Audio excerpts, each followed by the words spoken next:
Devin Duvernay, okay, who, by the way, Michael Smith turned down the trade last week. But anyway. Don't you dare bring up that trade.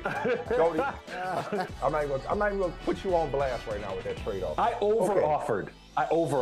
But anyway. Are you serious? You had one shot at that deal. You're never getting that shot again. And Mike, did you win this week? What's your record going to be? No. Oh, you talking shit? Oh, okay. Oh, wait. You feeling good about your team? I can't believe Charles. I'm about to call Charles and cuss him out right now. Hey, motherfucker. You know good and damn well that was not a trade anybody in his right mind would accept. And now you're going to hire Ime Udoka because maybe he sprinkled some of his magic juice on the Celtics last year post-January and turned that thing around. Rephrase.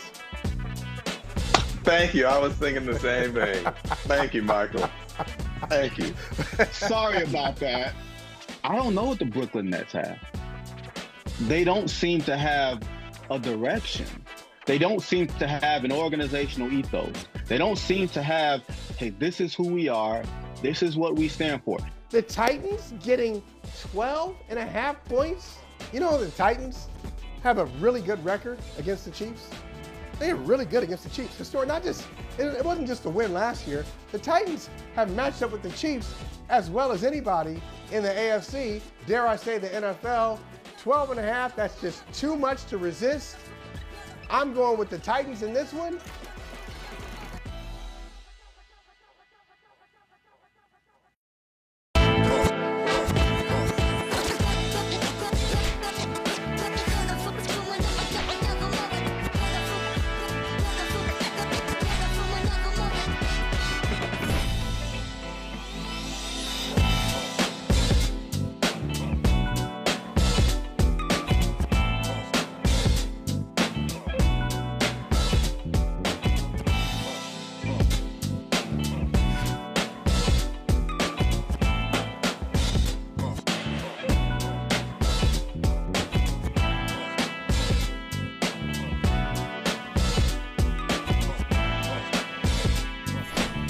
Disappointing loss, obviously very poor performance, especially on offense. We'll go back. All we can do, right? Everybody, each person has to go back, starting with me, right? That's what I said in the locker room. I mean, the offensive performance, that's why I was brought here. That's my responsibility.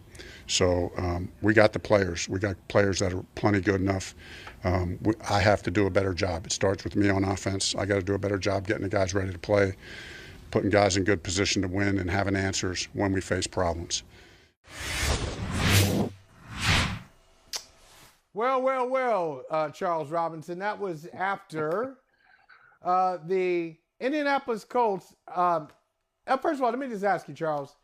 Did you watch this game from start to finish? You got a lot of things to do. You can't be wasting time. Did you watch this game from start to finish? No, I saw a little bit of it. I basically saw Sam Ehlinger get sacked 28 times, but I didn't see the entire game. I'm glad you didn't have to watch it. You didn't have to watch it from start to finish. I had to do it. I had to watch it. It was part of my job yesterday. I did my job. I fulfilled it. I did it with integrity and with honor. I watched every minute of I couldn't believe it was happening. I think I knew probably 5 minutes in, man, this dude may not get a first down on his own. Yeah. On his own. This is crazy. So for those who didn't watch it, like Charles, the smart ones in the audience, you didn't watch it all the way through. The Indianapolis Colts put up 121 yards of offense yesterday. The whole game. Not in the first quarter, not in the first half, the entire game.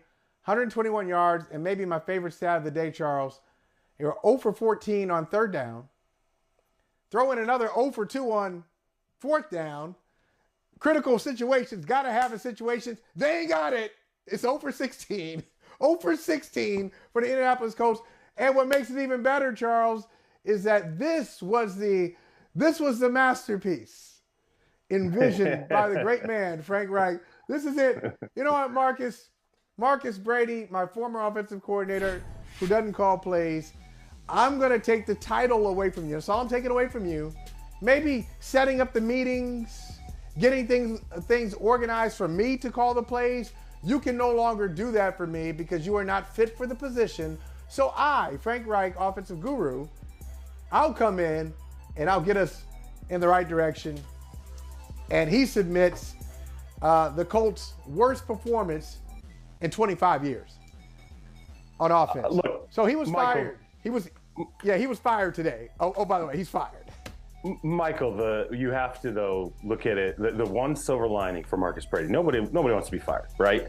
But at the very least, now we know he was not the problem, okay? Everybody, I think, at the time knew it. I think when you talk to people around the league, they were perplexed. Like, this guy doesn't even have play calling duties. Like, what are you doing organizationally?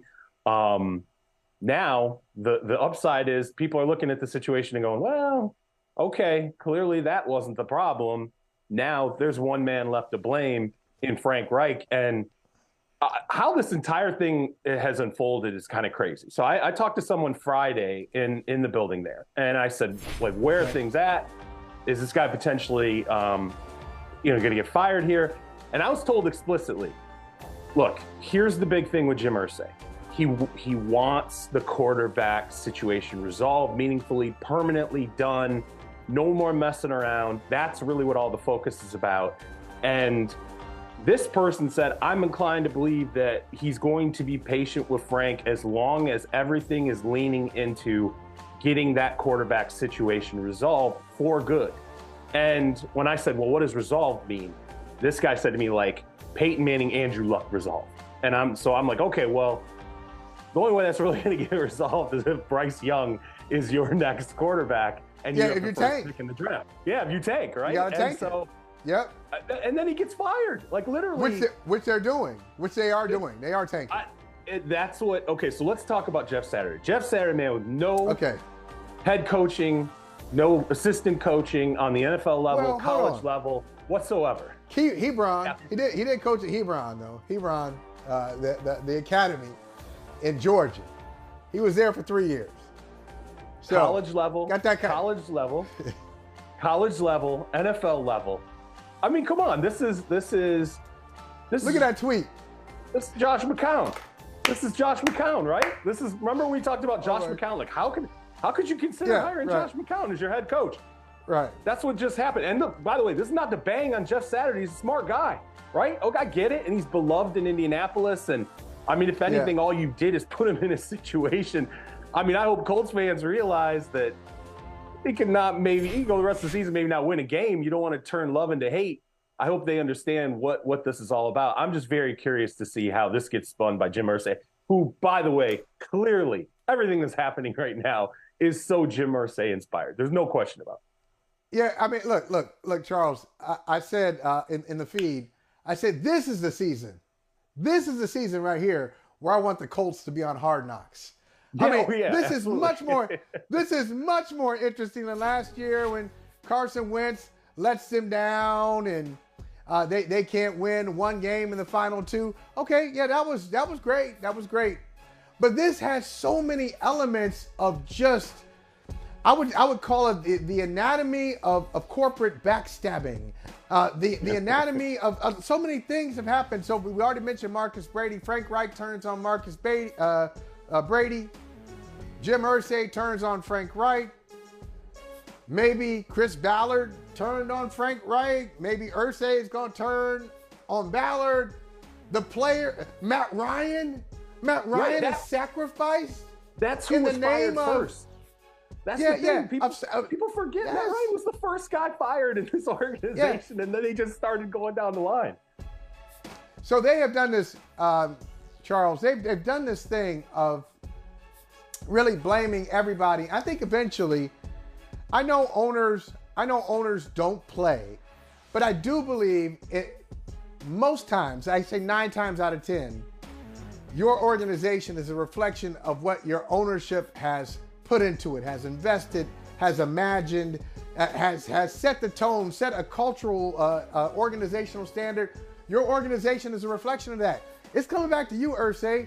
Look at all the people we've tried to blame for the Colts' problem since Andrew Luck walked out. First, it was Andrew Luck. Hey, how dare you leave? And the Colts fans, don't forget it. I hear y'all. Y'all who booed him when you heard he was just going to live his life and not serve you anymore as the quarterback of the Indianapolis Colts, decided he was going to live life. They blamed Andrew Luck. Then Phillip Rivers, who gave him 1 year, but he was supposed to give him 2, I guess. And then it was Carson Wentz's fault. Then it was Matt Ryan's fault. Don't forget Jacoby Brissett was in there. Jacoby Brissett. Then it was Marcus Brady's fault. Now it's Frank Reich's fault. Chris Ballard, you're next. Maybe at the end of the year, it's going to be Chris Ballard's fault. Eventually, we're going to come back to this. Jim Irsay's all over the place. And Charles, in 2021, last year, he gave both of these guys contract extensions through 2026 and said all these wonderful things. They're great men, and they're people that our players can follow, our community can be proud of. We're going to win. I wanted to provide the stability and all this stuff. And then they go through some major adversity, and he's out. This is crazy. Michael, let me explain to you what this is here. This is an owner, okay, who was blessed with Peyton Manning for the longest time, okay? Right? Cleans quarterback, hardworking, pushes guys in practice, all these different, all the wonderful things you wanted to say about Peyton Manning over all those years, about how he was as a professional on the field for the Indianapolis Colts. And then he went from Peyton Manning to Andrew Luck, who you could say what you want about injuries, but the talent was there. He went from one amazing quarterback situation to another that probably would have been amazing if Andrew Luck could have only stayed healthy. Now, what we have seen since Andrew Luck is Jim Irsay being introduced to what the majority of the rest of the NFL has learned over the last couple of decades at some point, and in some places every single year. It's called quarterback hell. Okay, that's what's going on in Indianapolis right now, and he is flipping out because now he's been through multiple years where every year it's a different answer. It's a different answer. Why can't we? And all he thinks in his head is, why can't I go back to getting my Peyton Manning? Why can't I go back to getting Andrew Luck when he was supposed to be the guy? And that's part of what this conversation was about on Friday, just Jim Irsay's mind being dominated by having to solve a quarterback problem that, frankly, most of the league can't solve. They trip over themselves. I mean, look at the Denver Broncos and Russell Wilson. That was solved, right? And now it's not solved, and it might be worse. It might have hurt themselves worse trying to solve it. This is such a great microscope on how owners get blessed with something and then it all goes wrong. I'm telling you, someday the Pittsburgh Steelers are going to hire the wrong coach, and then they're going to sit there and go, oh my God, we had 3 coaches for a half century, and now we got terrible coaches. What do we do with a bad head coach? Yeah. How do we deal with this? Hey, join everybody else. Join everybody else in the league. Welcome to the club. Who is cycling through coaches. But you said something interesting about interesting word about Irsay. You said he's been blessed with Peyton Manning. He's been blessed, and Andrew Luck.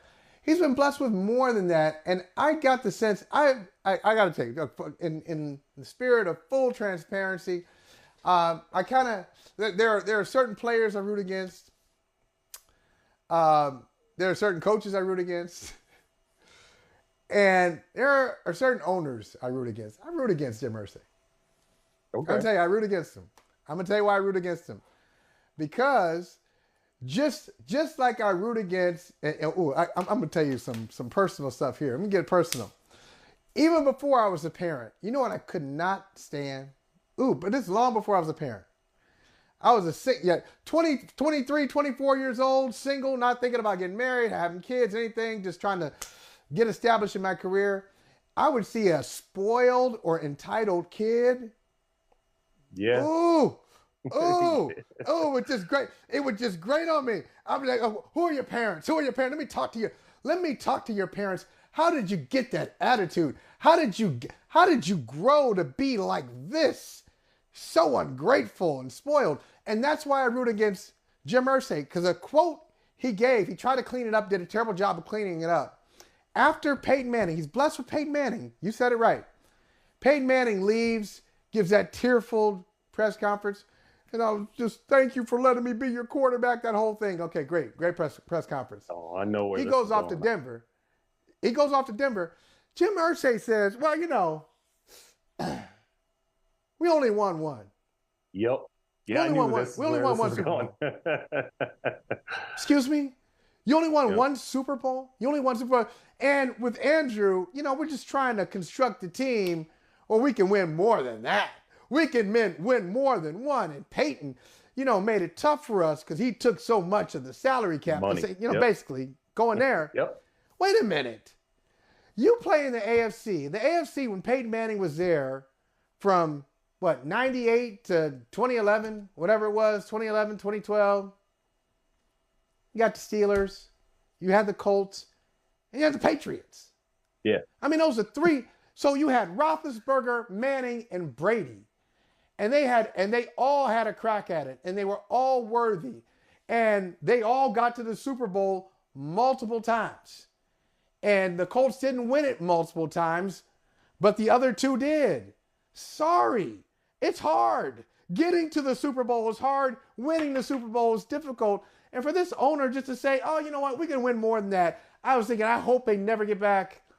Because he doesn't even understand what he had. He had Peyton Manning. He had Andrew Luck. He had one of the most dignified men ever to walk a sideline in Tony Dungy. Tony Dungy hands it off to Jim Caldwell. They go to the Super Bowl with Jim Caldwell. Yeah. I mean, he had everything. Great coaching, great general managers, great quarterbacks, great players. And it's just, we can do more than this. So he's getting what he deserves, I think.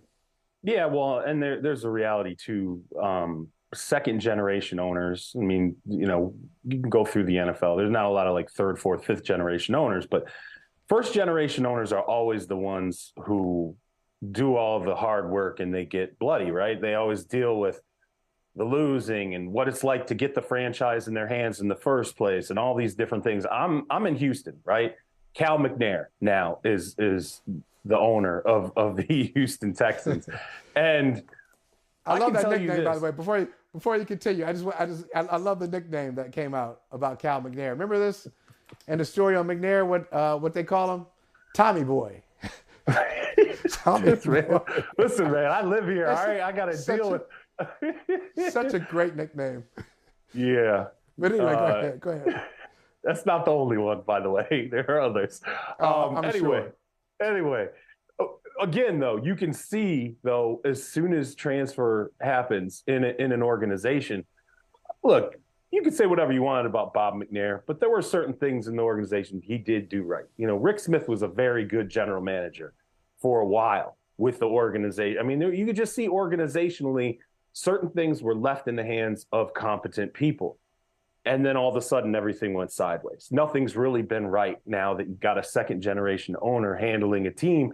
And there is sort of, for lack of a better word, a sense of entitlement there that takes place. Right. And I think you're absolutely right about that. And I knew you were going for that Peyton quote because that really it epitomized someone who had no idea how really good he had it for a really long time. How many teams would have loved to pay Peyton Manning all that money, to have Tony Dungy on the sideline, to have Bill Polian be your general manager at that time?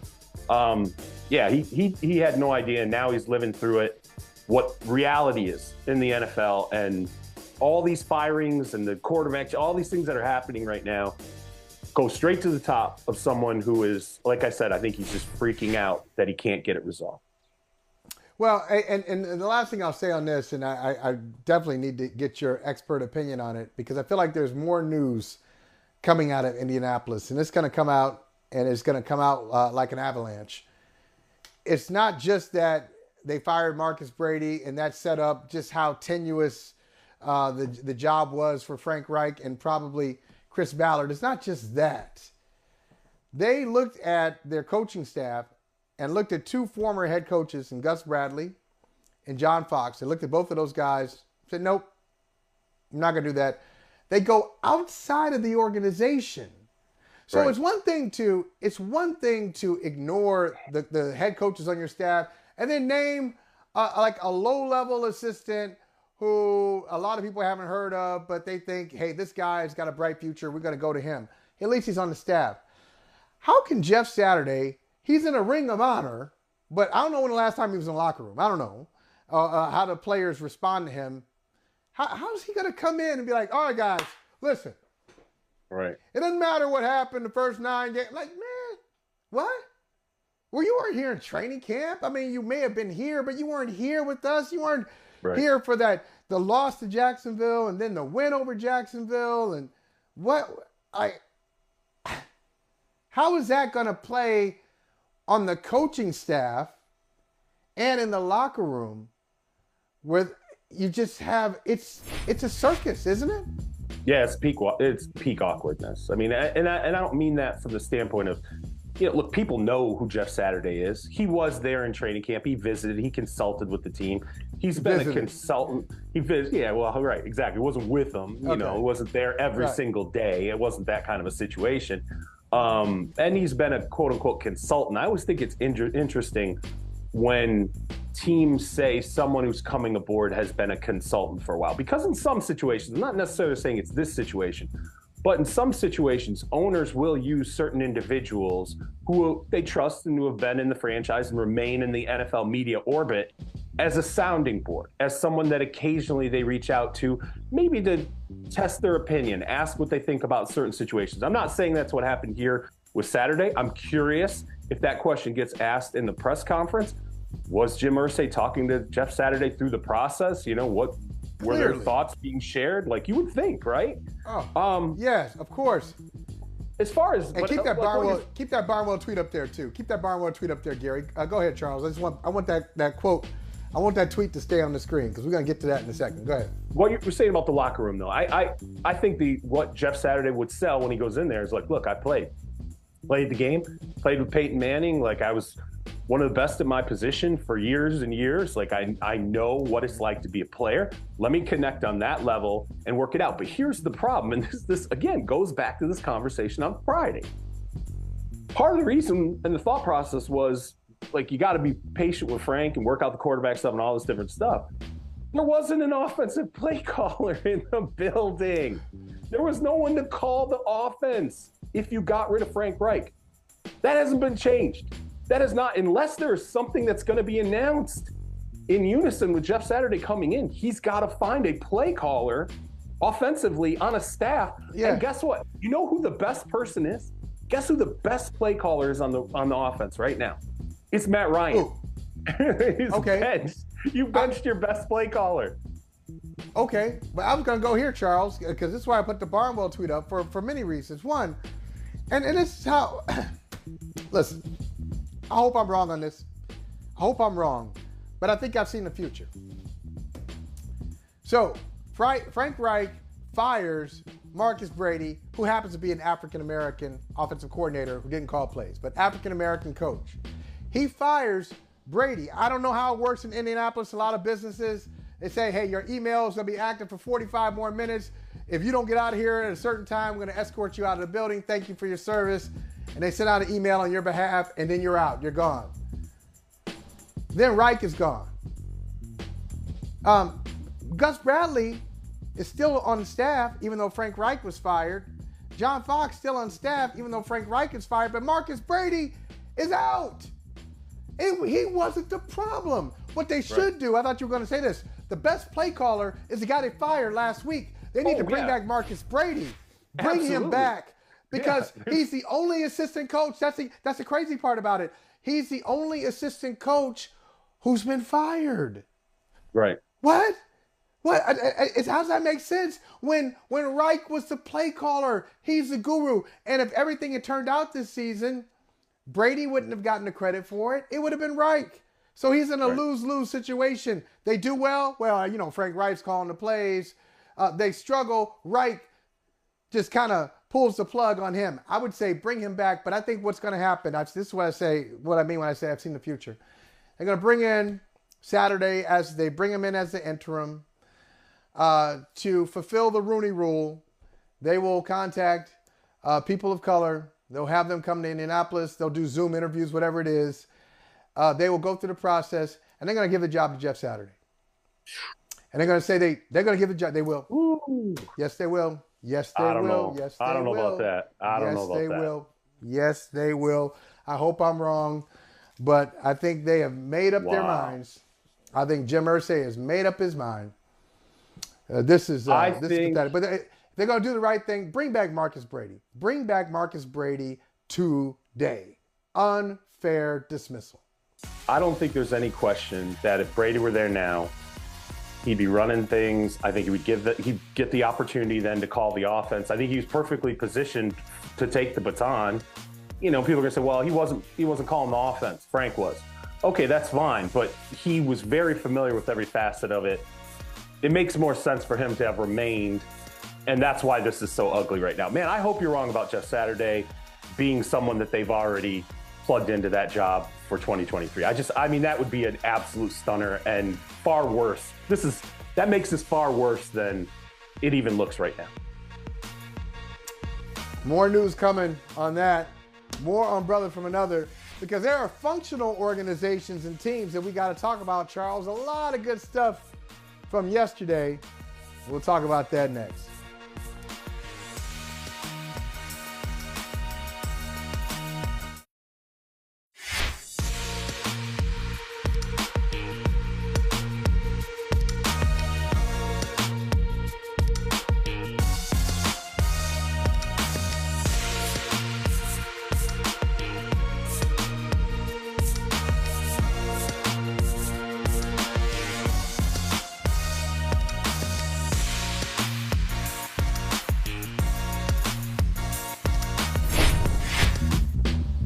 Well, Charles, I did say we're going to talk about more functional organizations momentarily. Stand by, stand by.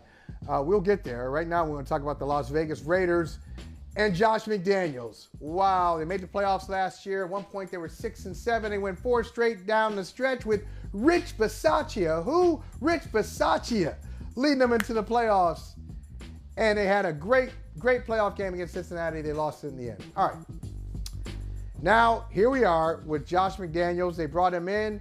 McDaniels got a chance, Charles, to pick his own general manager. They traded for Davante Adams. They had a lot going on. Spent some money, brought in Chandler Jones, and here they are losing to the Jaguars. Yet another, third time this year, they've blown a lead of at least 17 points. Yeah, you can't do this. And so, they're you can't do that. no, the organization at this point, I mean, you brought up Chandler Jones. Like, what? All that money you spent, what is the return on it? At least Davante Adams, this against the Jaguars, you're like, he's balling. Okay, you see, you know, you don't have to go explain to Mark Davis again why you went out and made the move for him. But you need to explain why you keep giving up leads, right?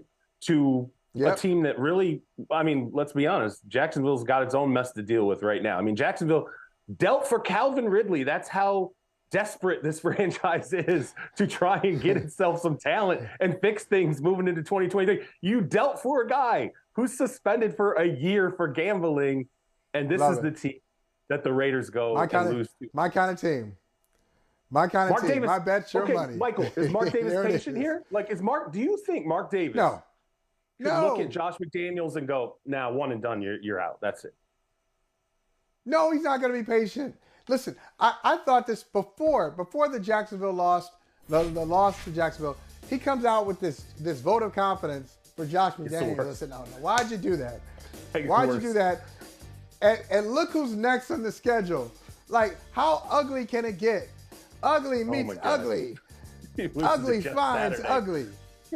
All right, you know, so Raiders, Colts, and you got the Colts at home with Jeff Saturday and Sam Ellinger. And who knows calling plays.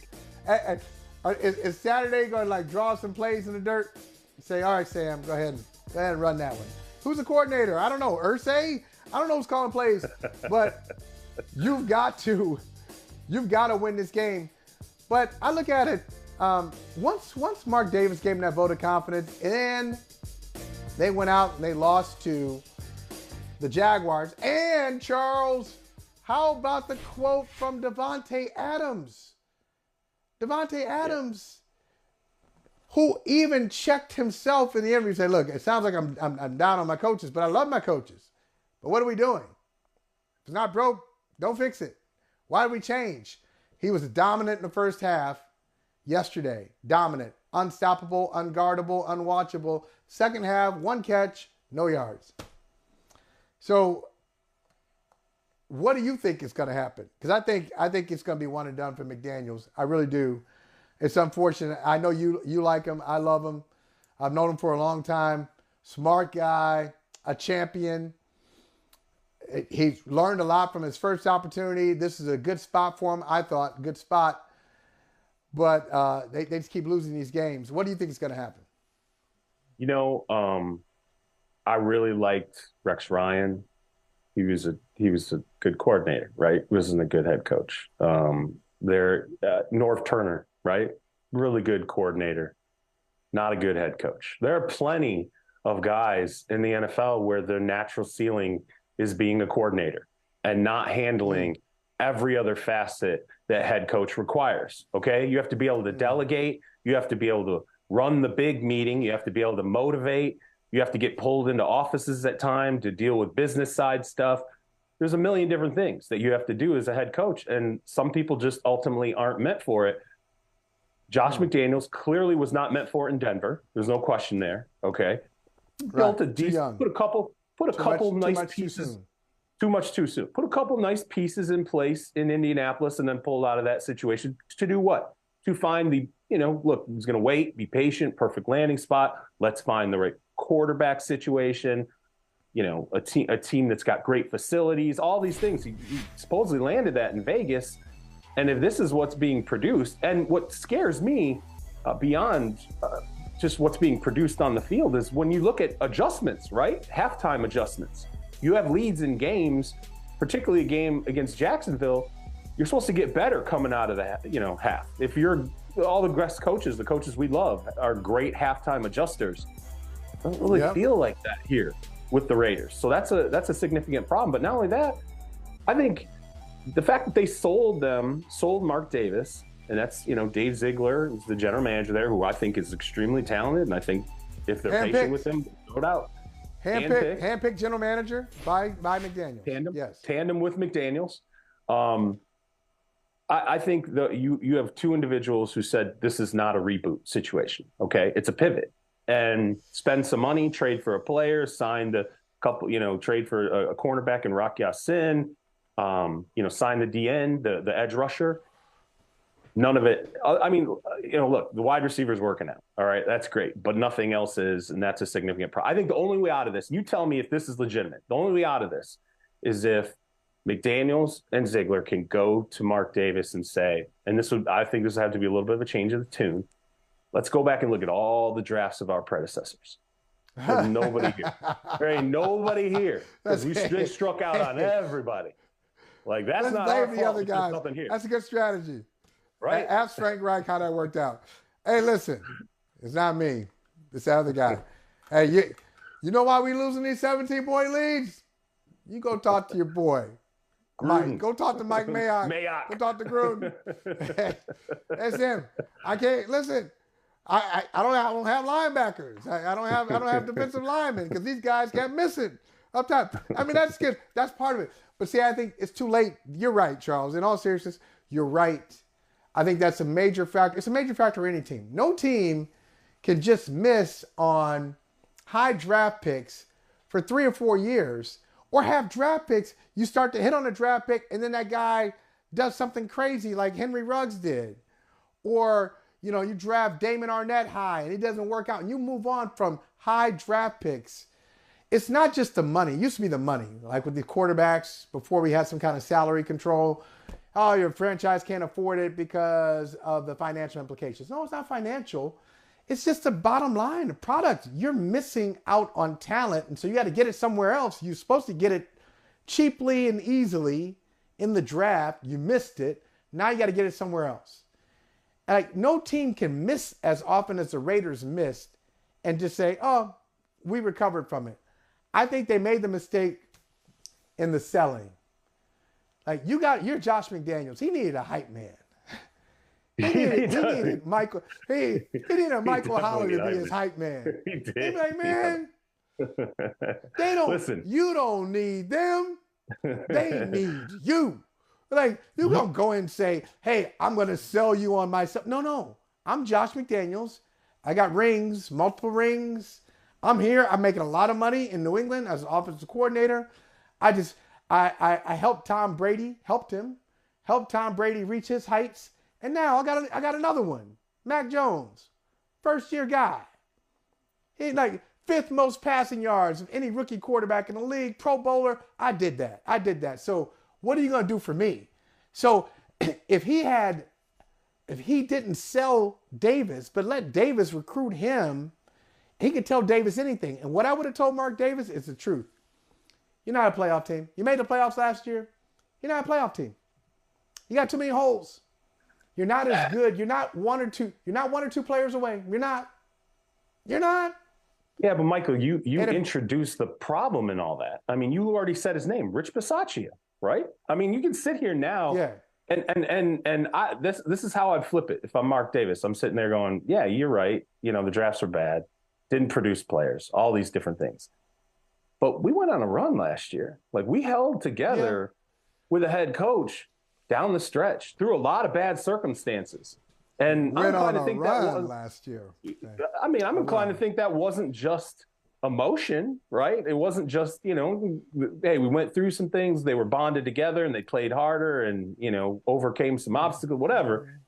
No, I mean, they produce. That's all that matters. You don't bring in a new set of guys and then spend money and do the things that they want to do, and all of a sudden everything flips itself on the head. And again, let's lean back into Davante Adams. I think he's right. I think Davante Adams sitting there on the inside looking at the situation is right when he says this shouldn't be happening. It just shouldn't be happening. Again, I'm paraphrasing him here. Why not? But why? Okay, but why shouldn't it be? I mean, I know why a player would say that. If it's your team, if you're a part of that team, you say it shouldn't be happening. But why? Okay, you Charles, you're not part of the team. I'm not either. Tell me why it shouldn't be happening to the Raiders. Because they're so talented? Because they're better than everybody? Like, why should it happen to them? Jacksonville. I mean, at the very least, it shouldn't have happened against Jacksonville, right? You got a 17-point lead against the Jacksonville Jaguars. Is that a juggernaut? Is Jacksonville look? No. I mean, I already made the joke about Calvin Ridley. Are the Raiders? Really, but the Raiders aren't either. So, okay. Quarterback's better. Okay. Wide receivers better. Running back, arguably better. Okay. Jacksonville, the only thing I'd give you with Jacksonville, I'd say defensively, Jacksonville's front defensively, better team. But otherwise, it wasn't like Jacksonville's playing good football. It wasn't like Jacksonville had it turned around. It wasn't like Jacksonville has it figured out. They got their own brand of problems. Frankly, if Jacksonville was in Las Vegas and Las Vegas was in Jacksonville, we'd be having the conversation about, is Doug Peterson going to get fired again? That's the conversation we would be having right now. But because they're in Jacksonville, we're not having that conversation. And if McDaniels was in Jacksonville right now, we wouldn't be having that conversation about Shad Khan saying, you know what, going to pull the plug after 1 year. That's the difference, okay? Even if they are the same teams, we're having a different conversation because of the owners and the location. That's right. That is correct. But you just said something. I just want to point this out. I know you walked into a very heated, a very sensitive area. You don't even know how sensitive this area is with your phrasing. You walked into a very sensitive, very sensitive. We were having this conversation off air even. Jay Adonde was on, and he talked about going on a run. So we had this whole thing about, hey, what's a run? What's a run? So we were talking about Buffalo, how Buffalo went to 4 straight Super Bowls and didn't win it. He said, yeah, that was a run. I'm like, well, they didn't win. You got to have a championship. A run without a championship is a nice little 4 straight Super Bowls. That's a pretty good run. It's a journey. He called it a journey. He said it's not a run, it's a journey. Is it? Hey, wait, hold on. Wait. So you go to 4 straight. This is come on, man. Quintessential individual who spent too much time in the Patriots dynasty era. Okay? That is straight up what that is. It warps your brain when you had decades of they didn't make the Super Bowl. It was a terrible year. Oh, they made the playoffs. No, I don't believe every that. single year. You had the greatest quarterback in history. Your brain got warped. I know. It probably did. I know it got warped in so many ways. Absolutely did. And some positive ways and some negative ways too. Like when I talk to people, just as an aside, when I talk to people in other organizations, when I make a phone call and the call is returned, I'm like, whoa, they call back. Oh, so players actually do talk to you, and like they allow people to talk to the media. Oh, it's not like everything is not like Fortress Foxborough. I get it. This is nice. There's a world out there, and it's friendly. So it did warp my brain in that way. But I'm telling you, this has nothing to do with Foxborough. You mean to tell me, Charles, a team goes to 4 straight Super Bowls and doesn't win one of them? You say, wow, those are the good old days. You say that as a fan, you say, you know what? That's the way it should be. Oh, remember that? Remember the tailgates we had? Remember that game? Remember that playoff game? Remember those moments? Remember that conference championship game that we won? They won a bunch of them. Okay, so we're going to do this. We're going to do this, huh? All right, we'll do this.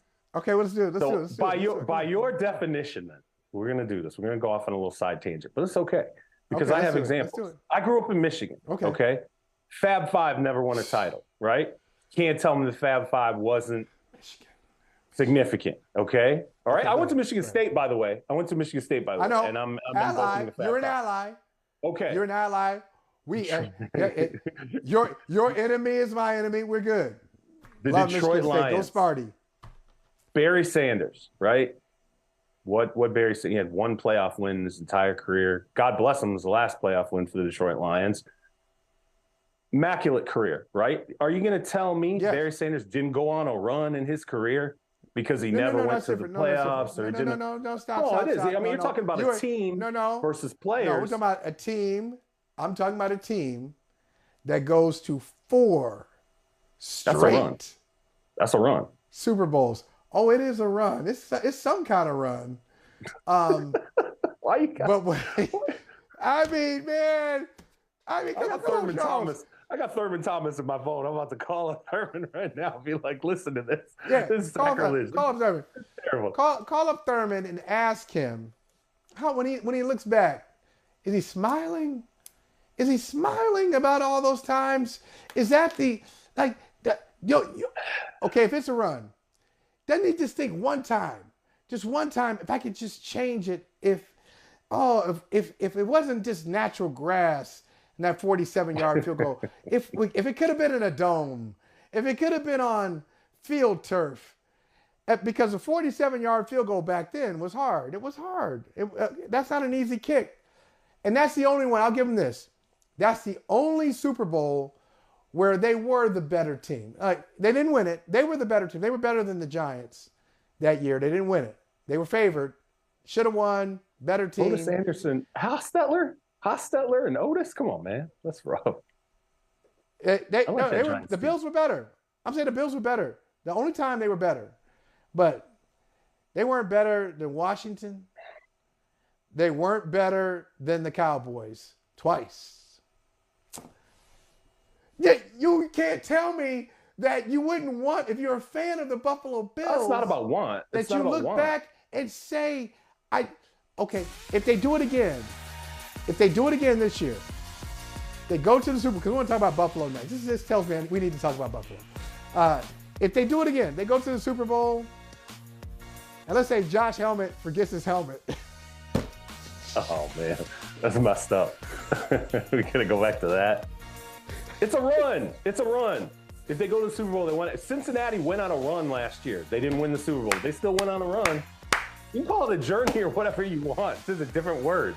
Stop it, Michael. Stop it. The dude couldn't find his helmet in the Super Bowl. Man, he needed a helmet. Thurman, that's all. Thurman, where's your helmet? We got a game to play. It's a Super Bowl, Thurman.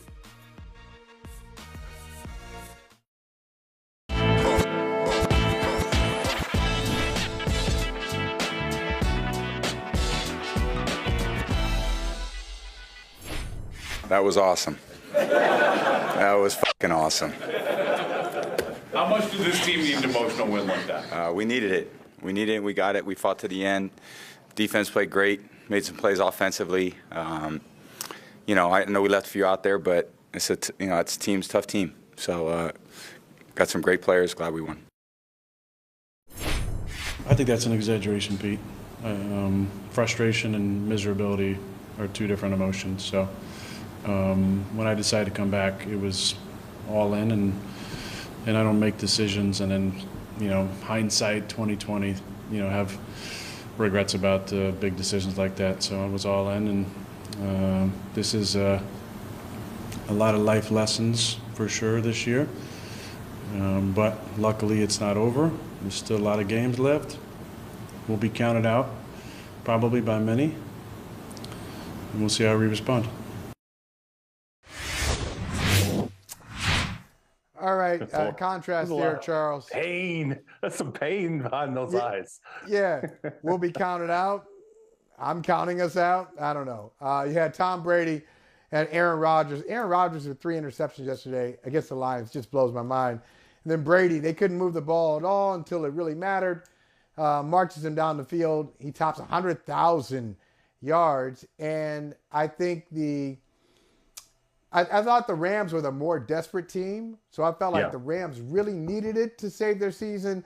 The Buccaneers play in the NFC South. So that season is going to be long, regardless of how they play, because the teams are so interesting and unpredictable.